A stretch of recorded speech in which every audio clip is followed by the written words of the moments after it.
¿Qué tal? ¿Cómo están? En esta ocasión nos encontramos con Josué Simancas Pérez. Él es un economista egresado del UNAM y miembro de la Escuela Superior de Economía del Politécnico. Y ya desde ahí tenemos un problema de poder que vamos a analizar. en este video que vamos a tratar el tema de la bioeconomía y del biopoder. Pues Josué, muchas gracias por haber aceptado y me gustaría empezar con esta pregunta, ¿no? ¿Qué sería la bioeconomía? Buenas tardes, Ricardo. Para empezar a hablar de bioeconomía, tendríamos que remitirnos a varios términos que, si bien son términos que se empezaron a ganar terreno en la segunda mitad del siglo XX, principalmente con filósofos como Foucault. Foucault es a quien se le atribuye acuñar el término de biopolítica, entre otros de biopoder, que también ahorita platicaremos sobre él. No fue tal vez sino hasta prácticamente finales de los 90s, cuando una escuela italiana, principalmente la escuela operaria italiana, los hablo de Toni Negri y sus alumnos, empiezan a utilizar estas categorías de Foucault. Y bueno, huelga decir que Foucault retoma sus categorías de Spinoza. Hay mucho discurso de Spinoza en el discurso Foucaultiano. Entonces, esta escuela italiana retoma estos conceptos, este edificio categorial, para empezar a explicar ciertos fenómenos económicos que ya se estaban observando, ya los teníamos encima, fenómenos económicos globales. Y aquí entonces es donde nos empezamos a meter en complicaciones de orden epistemológico.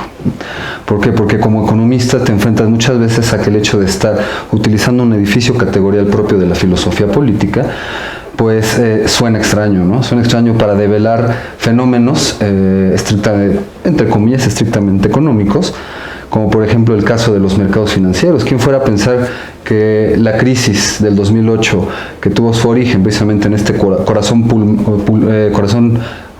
pulsante del capitalismo financiarizado, lo podemos explicar desde la perspectiva de las categorías filosóficas Foucaultianas? No solo de él, evidentemente hay un desarrollo conceptual. Foucault es quien pone sobre la mesa el concepto de biopolítica y de biopoder principalmente, y después de ahí después hay un desarrollo ulterior.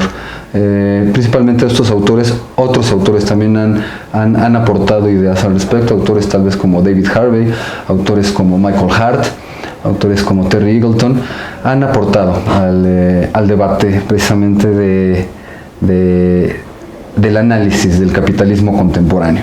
Entonces, si hemos de hablar de bioeconomía, tendríamos que hablar principalmente de biopolítica y de biopoder, ¿sí?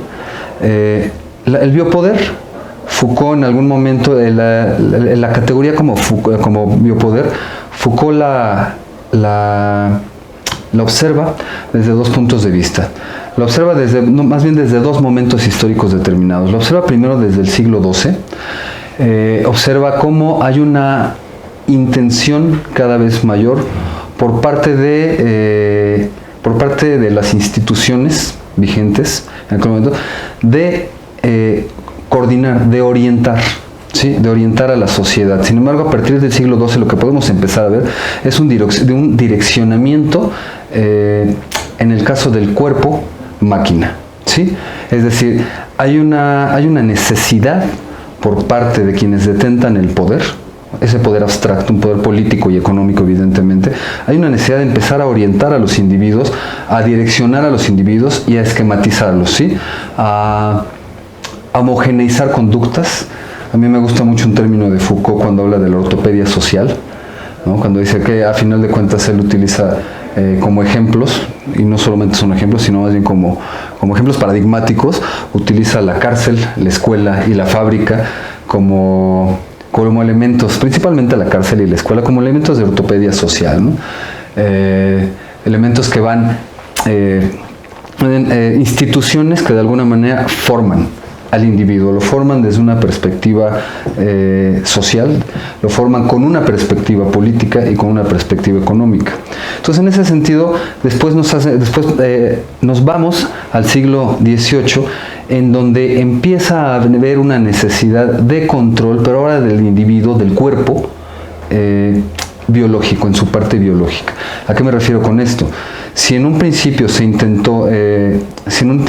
desplegaron dispositivos para direccionar el comportamiento de los seres humanos, para direccionar incluso su parte socioafectiva, por medio, por ejemplo, de la educación, una educación tendiente, como el día de hoy, una educación tendiente a reproducir ciertos patrones, a reproducir cierta ideología, a reproducir cierto etos. ¿Sí me explico? Entonces, en el siglo XVIII viene una égida de nuevos dispositivos que ahora van a funcionar para el control del cuerpo en tanto bios, ¿sí? Es decir, la salud, la cuestión de la vida, la cuestión de la muerte, la cuestión de las enfermedades, la cuestión demográfica, ¿sí me explico? Entonces se empiezan a crear instituciones que despliegan mecanismos, que despliegan dispositivos que de alguna manera van a regular estas partes fundamentales del cuerpo, ¿sí? Como es la salud, como es los nacimientos, como los defunciones. Empiezan a originarse instituciones que no solamente contabilizan y generan las estadísticas, sino que también empiezan a implementar directrices, ¿sí? Principalmente sobre cuestiones de salud, de salubridad pública, de seguridad social, ¿sí? Entonces, en ese sentido, el término biopoder lo podemos entender desde Foucault, porque evidentemente después hay una crítica en la que yo rescataría ahí los argumentos de Jaime Osorio. El biopoder entendido desde la dinámica, desde la perspectiva de Foucault, nos explica el despliegue de dispositivos de instituciones que van a regular la vida en sociedad, van a regular al individuo, ¿sí? Y es una época en donde no solamente se va a regular la conducta de los individuos, se va a regular su comportamiento en sociedad y se va a regular también un elemento muy importante que él retoma, que es la productividad, ¿sí? Pero también hay un elemento importante, también se pretende homogeneizar, ¿sí? Homogeneizar una población. Entre el siglo XII y el siglo XVIII estamos hablando de una época, de un periodo bastante largo, y además si nos detenemos en el siglo XVIII, ya estamos hablando de una época de grandes transformaciones tecnológicas, sociales, políticas, en las cuales ya podemos empezar a hablar, por ejemplo, de estados-naciones, podemos empezar a hablar de relaciones sociales de producción capitalista. Entonces, desde ese punto de vista podemos comprender el discurso del biopoder. Hay quien ejerce el poder, sin embargo Foucault nos advierte, el poder no se ejerce de manera vertical, y ahí es cuando entra su discurso de las microfísicas del poder. Y aquí es precisamente donde Jaime Osorio deja evidente su crítica, principalmente hacia Foucault y hacia Giorgio Agamben, que tampoco no es un teórico menor, pero digamos sigue en la línea de Foucault, en la línea de los micropoderes, las microfísicas del poder. En este sentido, Jaime Osorio nos dice, un libro muy bonito, que lo tengo, Estado, Biopoder y Exclusión, análisis desde la lógica del capital. Jaime Osorio nos dice que cuando Foucault no aborda la cuestión del biopoder desde la dinámica del conflicto trabajo-capital, en ese momento es cuando se queda corto Foucault. ¿Sí me explico? En ese momento es cuando la relación obrero-patronal se diluye en una cuestión de microfísica del poder, y entonces no se aborda la totalidad concreta que podemos observar en una relación conflictiva entre el mundo del trabajo y el mundo del capital. En este sentido, quisiera yo comentar que el capitalismo en sus distintas épocas, no me gustaría llamarle de otra manera, el capitalismo en sus distintas épocas ha desarrollado distintos dispositivos ideológicos, ha desarrollado la base tecnológica, ha desarrollado las fuerzas productivas, y también ha desarrollado, si se me permite el término, también ha desarrollado el conflicto de la lucha de clases. ¿sí? Si podemos hablar de que en la Europa del siglo XIX el capitalismo industrial, como la parte del mundo del capital, ¿en qué encontró su antagonismo? Pues principalmente en el sindicalismo obrero, ¿sí? Porque era la clase en cuyos hombros caía principalmente todo el peso del capital como relación social de producción basada en la explotación del hombre por el hombre. Entonces también, pero estos antagonismos también van transformándose, hay un devenir de estos antagonismos. Huelga, aquí cabe mencionar que también, por ejemplo, frente a un capitalismo, por ejemplo, europeo, sustantivado en el fascismo o sustantivado en dictaduras militares, por ejemplo, en América, en Asia, en África, se generan antagonismos distintos, se generaron guerras de guerrillas, se generaron movimientos de reivindicación de derechos sociales. Hoy en día tenemos las luchas de las feministas, las luchas de los pueblos originarios, ¿sí? Las luchas de la reivindicación de los derechos sexuales. Sin embargo, son respuestas a una dinámica particular, ¿sí? A la dinámica particular del capital, del cómo despliega sus dispositivos de control, cómo despliega esta particular forma de biopoder, ¿sí? Aquí quisiera rescatar dos términos que también son Foucaultianos cuando habla del paso de la sociedad disciplinaria a la sociedad de control. Y es un paso que podemos observar desde el punto de vista de la base tecnológica y desde un paradigma técnico-productivo, el paso del Fordismo-Taylorismo al paso a un capitalismo cognitivo, del cual voy a hablar muy en breve.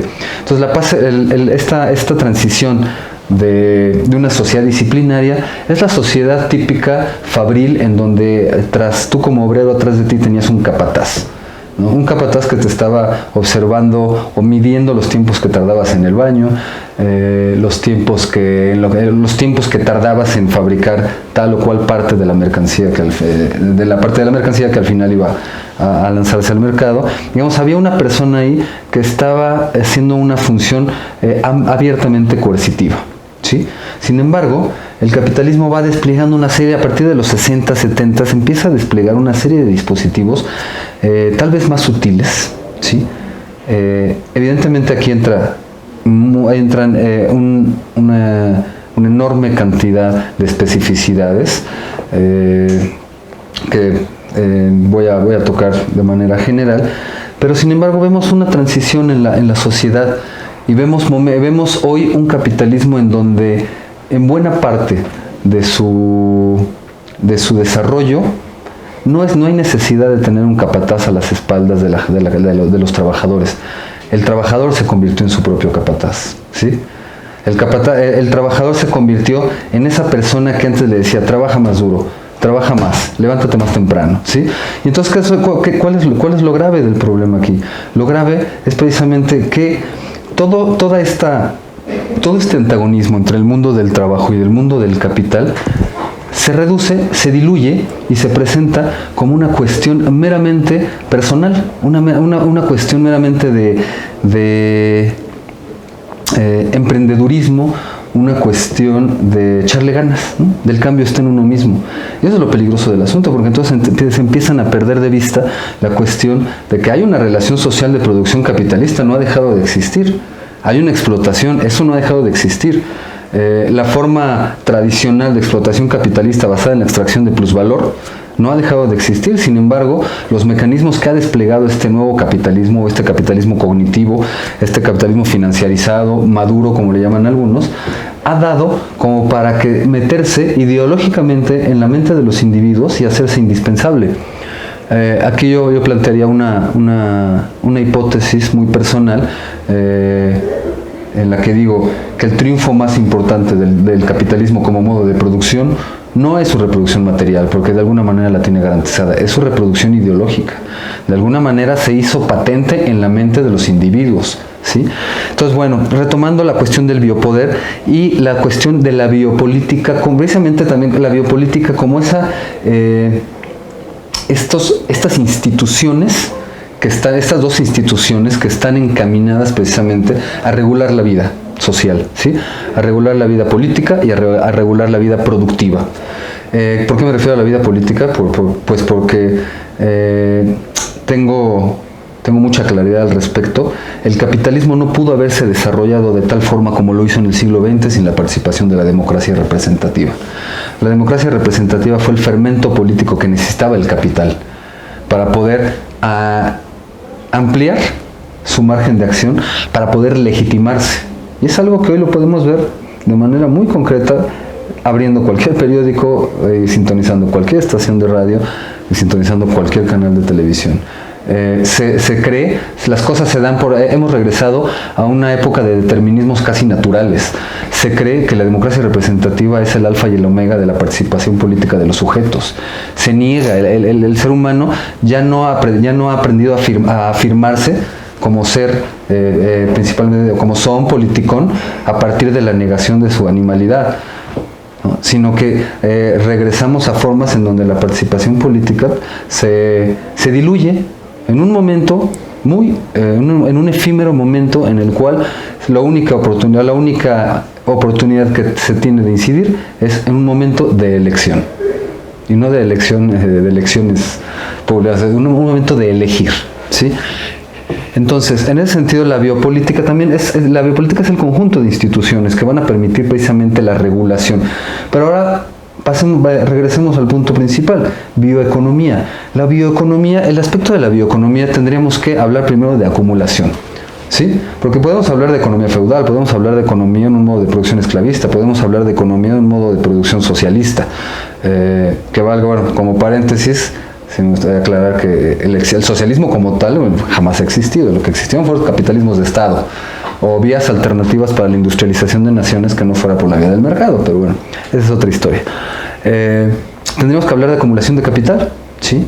Entonces, cuando hablamos de bioeconomía, para no darle más vueltas al asunto, tomando en cuenta este despliegue de dispositivos, tomando en cuenta este edificio categorial que nos permite ver desde el punto de vista de quién ejerce el biopoder y de las instituciones que biopolíticamente también están regulando al individuo, podemos entender la bioeconomía desde el punto de vista de la acumulación de capital. Si no hay acumulación de capital, no hay reproducción del capital y por lo tanto no habría capitalismo. En ese sentido, en la época del Fordismo-Taylorismo, prácticamente hasta la primera mitad de la década de los 60, la acumulación de capital, el patrón de acumulación de capital estaba dado en base a una base tecnológica muy fija, por así decirlo, ¿sí? Hoy sabemos que la base tecnológica es muy flexible. Estaba dado en una base tecnológica muy fija, y en ese sentido la acumulación de capital estaba muy fincada en en el capital físico, ¿sí? Herramienta, maquinaria, edificio. Evidentemente hay una explotación del hombre, sí, pero la base tecnológica es fija, es muy inamovible, es rígida, creo que es la palabra correcta, es rígida, la base material es rígida, y lo que permite esta reproducción del capital es el capital físico aunado a la fuerza de trabajo. Sin embargo, a finales de los 70, a principios de los 70, una serie de condiciones macroeconómicas empiezan a agotar este patrón de acumulación y empieza a surgir un nuevo patrón de acumulación que no es menor decir, no está de más decir que es un patrón de acumulación basado en una cuarta revolución científica tecnológica, y en donde el surgimiento de las redes cibernéticas no es para nada un elemento menor. Hay que tener mucha claridad respecto del uso del nacimiento del Internet como un mecanismo que ha transformado las relaciones entre el trabajo y el capital. Entonces, en ese sentido, la bioeconomía la vamos a observar, la bioeconomía la vamos a ver como la crítica a una relación social de producción basada con una base tecnológica dada, ¿sí? Y la crítica de la economía política de un capitalismo cognitivo, ¿sí? De un capitalismo maduro, de un capitalismo cognitivo. ¿Por qué cognitivo? Porque al día de hoy la reproducción del capital, la acumulación de capital está más dada en un elemento fundamental que es el conocimiento, o en términos de los Grundrisse de Marx, del General Intellect, está más dado su acumulación y su reproducción están más enfocados a la explotación del conocimiento que a la explotación tradicional manufacturera, industrial, por decirlo de alguna manera. Esto no significa que se haya abandonado, no significa para nada que se haya abandonado la producción industrial. Por supuesto que sigue existiendo y tan sigue existiendo que tenemos lo que comemos viene del campo, lo que vestimos, el techo sobre nuestras cabezas. Muchas partes de una gran cantidad de nuestras satisfacciones cotidianas vienen de una relación tradicional entre la fuerza de trabajo y el capital constante, ¿sí? La parte física del capital, ¿sí? Entonces, en ese sentido, no quiero decir que se haya dejado de lado, simple y llanamente que hoy se centra en el centro de la reproducción y de la acumulación de capital. Su centro se encuentra cada vez más en la explotación del knowledge, del conocimiento, del general intellect. Pero ¿qué vamos a entender por general intellect? No solamente el conocimiento. ¿Por qué? Porque si bien podemos imaginar de una manera muy inmediata el conocimiento socializado mediante redes sociales, mediante el internet, tú publicas cualquier cosa en calidad de artículo o de opinión y en minutos está a disposición, en segundos, que en minutos está a disposición prácticamente de todo el mundo. No, también aquí lo que cuenta en este General Intellect no es solo eso, sino también es la explotación de los saberes, la explotación del lenguaje, ¿no? La explotación de esto que le vamos a llamar de los factores, más bien de los elementos socioafectivos de los individuos, ¿sí? Aquí entra bastante bien el análisis mercadológico. ¿Por qué? Porque ahora la producción ya no, como para decirlo en términos de los mercadotecnistas, ya no importa lo que se produce, sino cómo lo vendes, ¿sí?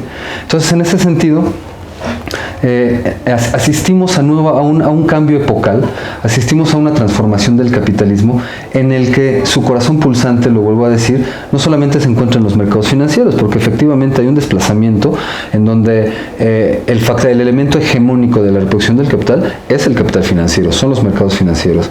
Pero del otro lado también, si vamos a hablar de bioeconomía, vamos a hablar de una acumulación económica basada en la explotación del bios, ¿sí? De la vida del ser humano, tomando en cuenta la vida prácticamente todas aquellas especificidades que le dan cuerpo a la vida, que le dan corpus a la vida, ¿sí? Para explicarlo en otras palabras, imaginando una configuración tradicional industrial, tomando en cuenta una jornada laboral de 8 horas, en otro momento históricamente determinado, podemos hablar de que en una fábrica tu cuerpo, tu fuerza de trabajo, no vamos a hablar del cuerpo, tu pellejo, como dice Marx, tu fuerza de trabajo le pertenece al dueño de los medios de producción las 8 horas de tu trabajo, ¿sí? Las 8 horas antes y las 8 horas restantes de la jornada laboral, entre comillas, son tuyas. Después, evidentemente, ahorita vamos a platicar de por qué no terminan siendo tuyas. Sin embargo, en una configuración en el momento determinado de la bioeconomía, no solamente tu fuerza de trabajo, como fuerza de trabajo, le pertenece al capital estrictamente en los horarios laborales, sino que estás reproduciendo el capital todo el día, toda tu vida. Cada parte de tu vida es fundamental para la reproducción del capital, material e ideológicamente. Ejemplo de ello, y aquí es cuando podemos analizar a los mercados financieros con este edificio categorial, prueba de ello son los mercados financieros. Si hablábamos en un principio de que algunos de los mecanismos que tenía el Estado-Nación de biopoder sobre los individuos era precisamente el control de la educación y de la salud, hoy en día asistimos a un momento en que la educación y la salud dejaron de ser, en buena medida, atribuciones del Estado, ¿sí? Y entonces, cuando dejaron de ser atribuciones del Estado, tenemos dos fenómenos muy importantes. Uno, el costo de la educación y de la salud se traslada a la parte salarial de la clase de los trabajadores, ¿sí? Evidentemente, esto nos está hablando de una precarización permanente de la gente de la clase trabajadora. Y dos, la parte de educación y de la salud como parte del bios, la parte del cuerpo máquina y la parte del cuerpo bios, están subsumidos a los mercados financieros, ¿Por qué? Porque para nosotros, por ejemplo, en Estados Unidos es muy claro. Aquí en cuestión de educación, aquí en México, la cuestión de la salud también clarifica el punto. Si nos enfermamos, nos tenemos que endeudar. El IMSS y el Seguro Social, pues nada más paracetamol, ¿no? Entonces, si llegas con algo más grave, pues te vas a tener que endeudar. Te vas a tener que endeudar con un banco, te vas a tener que endeudar con quien se deje endeudarte, ¿no? En Estados Unidos es lo mismo, las familias se endeudan con uno, dos o distintos bancos, empiezan a buscar dónde jalan becas para que él o la chica puedan asistir a una universidad, porque en Estados Unidos la educación es privada. Entonces, en ese sentido, esa parte que en un momento fueron instituciones reguladas por el Estado, ahora son instituciones que no son reguladas, sino más bien fueron absorbidas por los mercados financieros. Entonces, en este sentido, aquí lo que pasa es que la deuda, como tal, la deuda en términos de este antropólogo norteamericano exiliado en Inglaterra, David Graeber, nos dice: la deuda es a los mercados financieros lo que la sangre al sistema circulatorio. Entonces, todos los seres humanos vivimos una época en que todos, de manera voluntaria o involuntaria, estamos metidos en los mercados financieros, ¿sí? Tan es así que voluntariamente, cuando vas a Electra y sacas tu licuadora a 70 pagos chiquitos, ¿no? Involuntariamente, porque las jubilaciones y pensiones están metidas en los mercados financieros. Involuntariamente, porque el Estado abandonó la rectoría de dos partes fundamentales del desarrollo del individuo: educación y salud.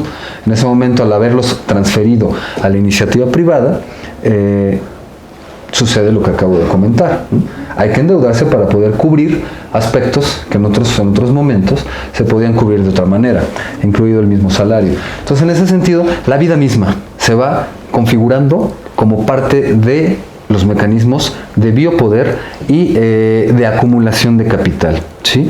La parte socioafectiva no se diga.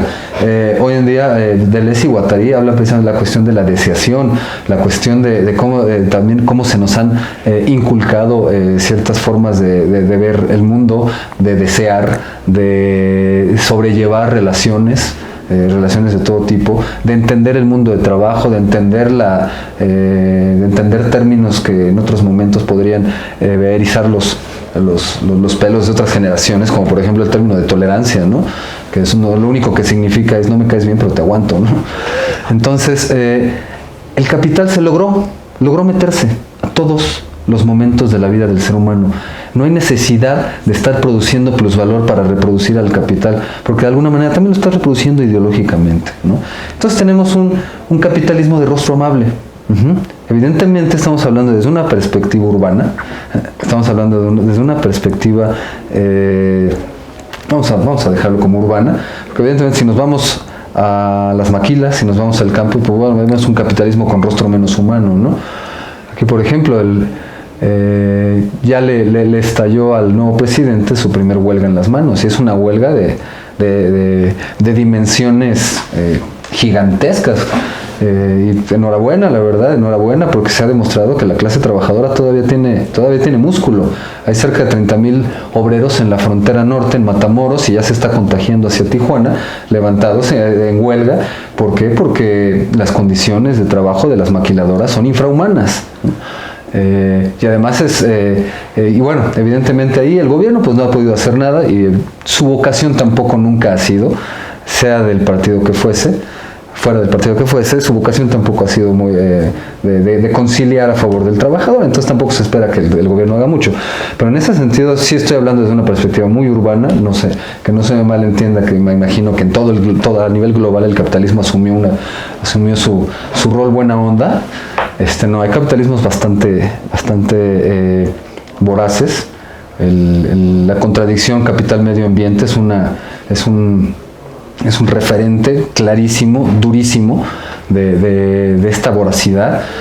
Yo siempre lo he comentado con mis alumnos: el capitalismo es oportunista, es totalmente oportunista. La historia del capitalismo no la podemos ver lineal, no es una línea recta, es un eterno retorno, es un eterno retorno de todas las condiciones que alguna vez que le han dado, que le han dado cuerpo a este particular modo de producción.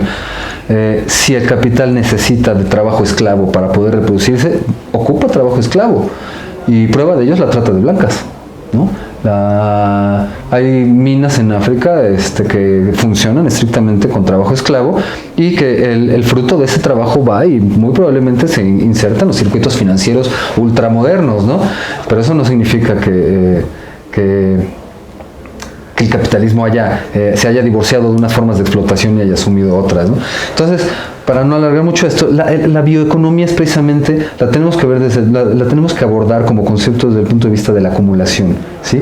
Una acumulación y una reproducción material e ideológica a partir de la invasión de la vida de los individuos, ¿sí? No solamente de su parte productiva, no solamente de su fuerza de trabajo. Aquí tiene que ver algo que espero poder en otro momento, más al rato comentar, que buena parte de la discusión en torno a la bioeconomía tiene que ver con la diferenciación aparentemente sencilla entre trabajo concreto, trabajo abstracto, trabajo vivo, trabajo muerto, ¿sí? Si lo vemos desde el punto de vista de la fuerza de trabajo, la fuerza de trabajo es trabajo vivo y trabajo muerto al mismo tiempo. ¿Por qué? Porque como mercancía, fuerza de trabajo, tras de mí yo traigo un cúmulo de experiencias, saberes, educación. El haber estudiado alguien le invirtió para convertirme en fuerza de trabajo, ¿estamos de acuerdo? Todo ese cúmulo de saberes y de experiencias está puesto al servicio del capital, consciente o inconscientemente, ¿no? Esa es la diferencia, esa es la enorme diferencia entre dos épocas. Una época en donde el trabajo vivo se representaba sobre el trabajo muerto, sobre la maquinaria, sobre la materia prima, en un espacio muy particular, en la nave industrial, si lo queremos ver desde un punto de vista romantizado, por ejemplo, que de romántico no tiene nada. Sin embargo, hoy la fuerza de trabajo no es solamente trabajo vivo que puedo objetivar. O sea, no solamente puedo objetivar trabajo vivo sobre trabajo muerto, somos también trabajo muerto. ¿Por qué? Porque lo que se está explotando es nuestro conocimiento, ese cúmulo de saberes, de deseos.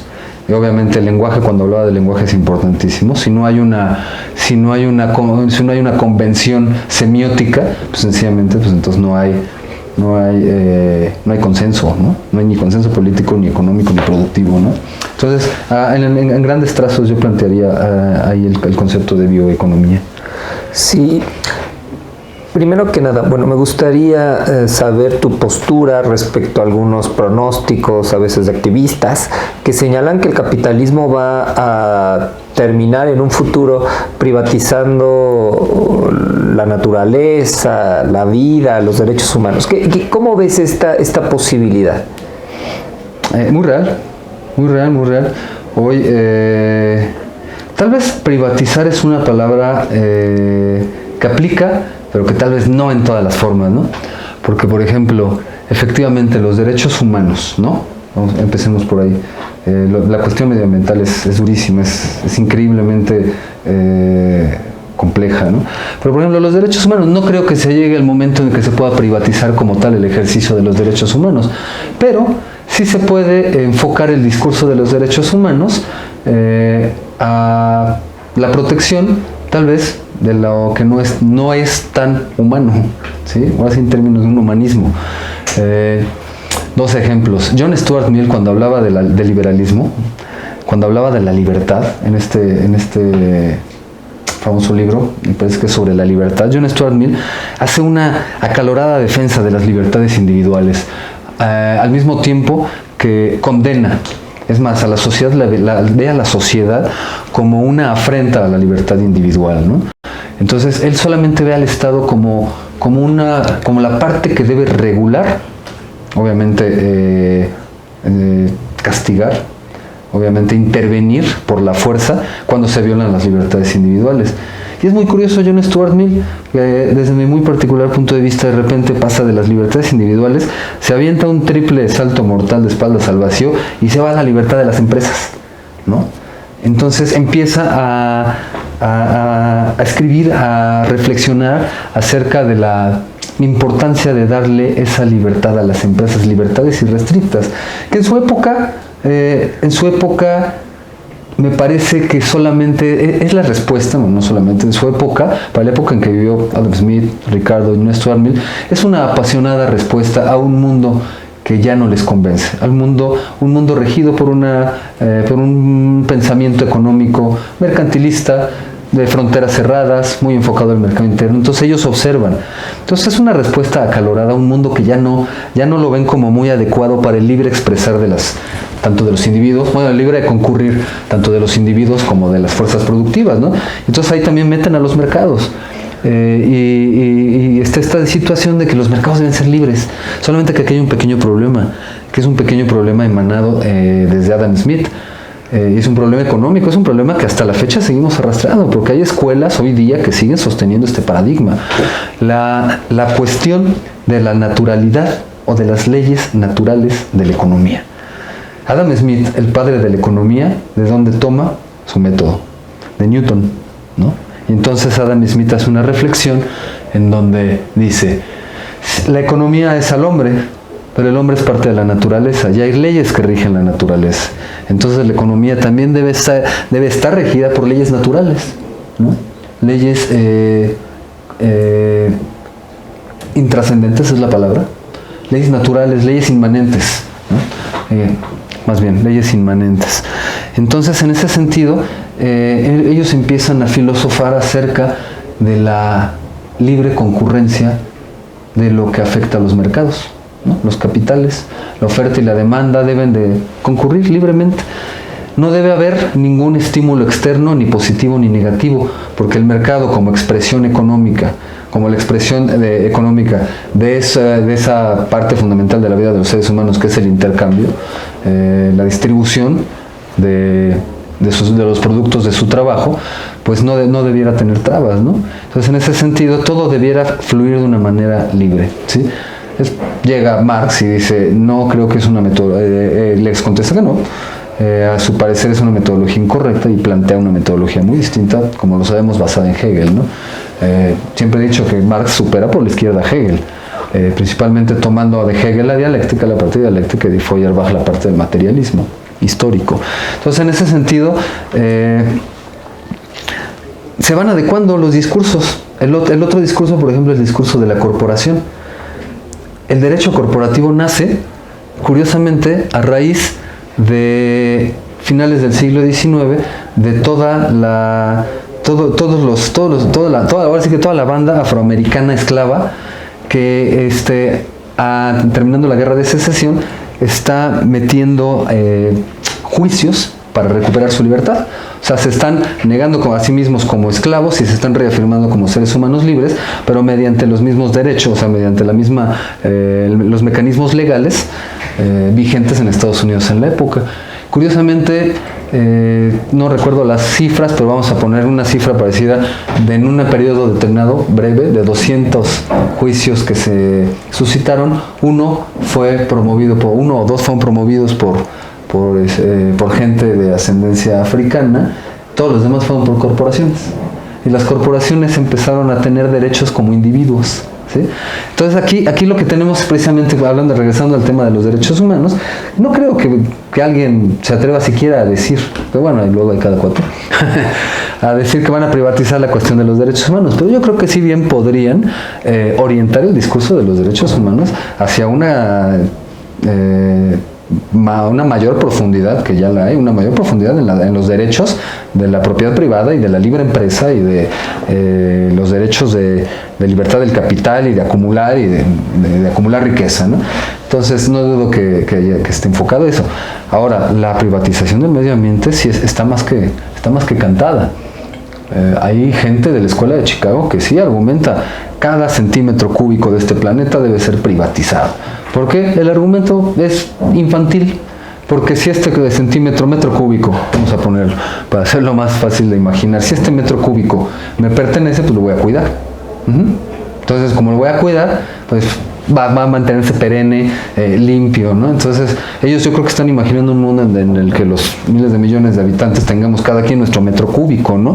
Se les olvida evidentemente que hay una desigualdad increíble en la distribución de la riqueza y de la riqueza material y de la riqueza monetaria, ¿no? Se les olvida que hay lucha de clases, se les olvida que para que haya lana de un polo necesita haber pobreza forzosamente del otro, ¿no?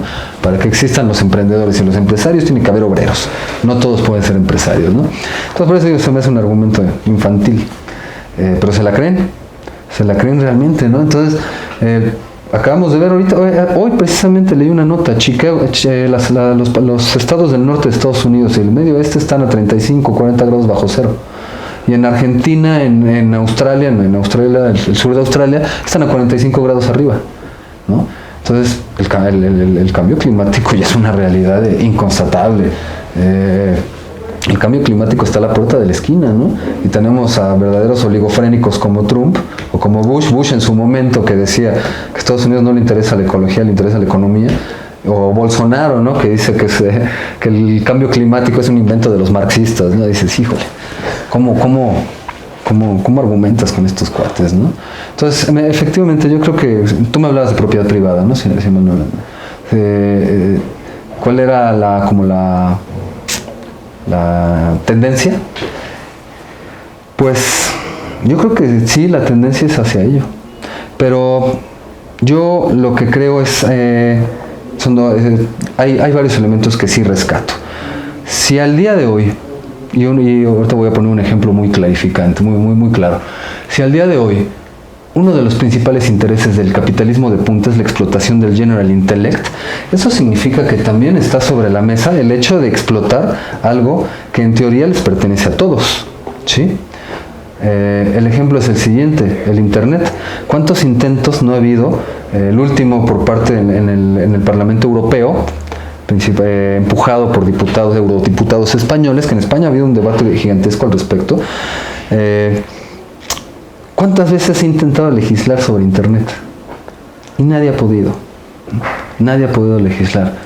Creo que fue Manuel Castells el que dijo que el Internet es el único invento del ser humano que se le salió totalmente de las manos. Nadie es capaz de gobernar el Internet, ¿no? Y lo han demostrado, y se ha demostrado, ¿no? Desde el punto de vista conspirativo, en que un chavito chino de 15 años hackea la NASA, o el hecho de poder realmente compartir en tiempo real un cúmulo de conocimientos tan vasto que no nos alcanzarían 3 vidas para abarcarlo todo. Yo creo que 3 me quedo muy corto para abarcarlo todo, ¿no? Entonces, en ese sentido, yo creo que esto que intenta el capital, ahora sí, nuevamente, volver a meter bajo el saco de la acumulación, creo que ahí está el germen de la propia liberación. Creo que también ahí está el germen de entender que ante un capitalismo financiarizado, ante un capitalismo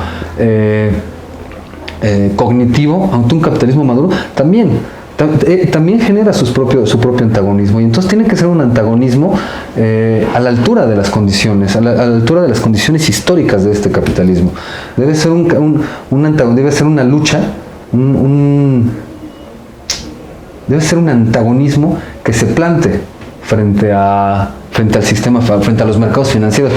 A mí obviamente es totalmente utópico. A mí me encanta el final de esta película del Club de la Pelea, ¿no? Cuando vuelan los edificios de las tarjetas de crédito y le dicen, bueno, ¿y por qué estos? Pues bueno, ya no hay deudas, todos partimos de base cero, ¿no? Entonces, me parece que en esto mismo que el capitalismo cognitivo como elemento epocal, esto mismo que intenta constreñir, ahí mismo está el germen del antagonismo, el germen de la liberación de los individuos, y que bien puede echar atrás pues estas tendencias privatizadoras. En muchos países ya se empezaron a echar para atrás respecto del neoliberalismo, empezando por Estados Unidos, Japón y Alemania, ¿no? Ok, y por último me gustaría preguntarte qué rol tienen los economistas en esta bioeconomía, porque pareciera que algunos no están tan como a gusto con este tipo de discursos, ¿no? ¿Qué podrías decir en el mundo de la economía, bueno, de los economistas, cómo es recibido, cómo es abordado este discurso? No es bien recibido. El economista es muy proclive, que me perdonen mis colegas, el economista es muy proclive a utilizar un lenguaje muy endogámico, es muy proclive a matematizarlo todo, es muy proclive a utilizar un lenguaje que solo entre nosotros nos entendemos. Aquí yo rescataría una frase que me encanta, siendo que soy economista y no solamente soy docente universitario. Me encanta una frase de Yanis Varoufakis, exministro de Finanzas griego, que dice, escribió un libro que lo dedicó a su hija de 15, 16 años, que se llama Economía sin corbata, en donde dice, si tú como economista no tienes la capacidad de explicarle a un niño de 15 años qué es la economía, es porque ni tú la entiendes. Y entonces ahí lo primero que se me viene a la cabeza son los 3 pizarrones llenos de fórmulas cuánticas, casi de los premios Nobel. Entonces digo, coño, ¿a quién le sirve esto? En serio, ¿a quién le sirve? ¿Por qué el premio Nobel se lo dan a una persona que lo único que se ha dedicado toda su vida es engrandecer su propio ego? Porque estoy seguro que nada más entiende él y tal vez su ayudante de investigación. ¿Qué le sirve a la humanidad tener eso? ¿Sí? Si nos damos un recorrido muy breve por los últimos premios Nobel de Economía, están totalmente, bueno, tal vez el último no, los últimos 2 no, porque sí, de alguna manera retomaron el discurso de la contradicción capital-medio ambiente, de alguna manera. Sin embargo, antes eran cuestiones de reducción de riesgos en mercados financieros, cuestiones que están muy englobadas en esta New Age, esta New Age financiera, ¿no? Donde todos se quieren hacer ricos muy rápido. Y donde desgraciadamente pues los que son muy ricos terminan siendo mucho más ricos y los que se atrevieron ahí a soñar con ser ricos pues terminaron siendo más pobres. Entonces los economistas son muy proclives a eso, ¿no? No saben, muchos de ellos no quieren, porque no creo que no puedan, no quieren aterrizar el mundo de la economía a una realidad, ahora es que al barrio, a una realidad concreta. No la quieren aterrizar. Cuestiones de ego, cuestiones de, no sé, no me atrevería tampoco a dar a generalizar. Sin embargo, sí, efectivamente no es un discurso que caiga muy bien, al menos aquí en México no es un discurso muy extendido. Sí te podría decir que este nuevo abordaje no es tan nuevo, de hecho, si revisamos alguna de las bibliografías de economistas heterodoxos, ¿no? ¿Por qué heterodoxos? Porque muchos de ellos ni siquiera son economistas. Tony Negri es filósofo, para empezar, ¿no? Terry Eagleton estudió letras, ¿no? Inglesas. Muchos de ellos llegaron a la economía en posgrados o como estudiosos, ¿no? De la economía. Entonces, bueno, hubo quien los puso como en el saco de los economistas heterodoxos, no hay ningún problema, ¿no? Entonces, en ese sentido, aquí en México, muy tardíamente se empiezan a discutir estos temas, cuando algunos de estos libros, por ejemplo, La cuestión del trabajo inmaterial en Tony Negri y Mauricio Lazzarato, es de 1991, ¿no? En Italia ya se estaba discutiendo a nivel, en las escuelas, en las universidades de Francia, de Italia, tal vez en menor medida en Estados Unidos y en Inglaterra, y hasta ya había una discusión importante respecto de este cambio fundamental que se vive en los 70, no solamente a nivel histórico, bueno, a nivel global, económico, sino a nivel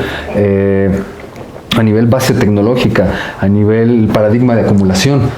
Es un cambio drástico el que se vive en la década de los 70 y lo empiezan a abordar.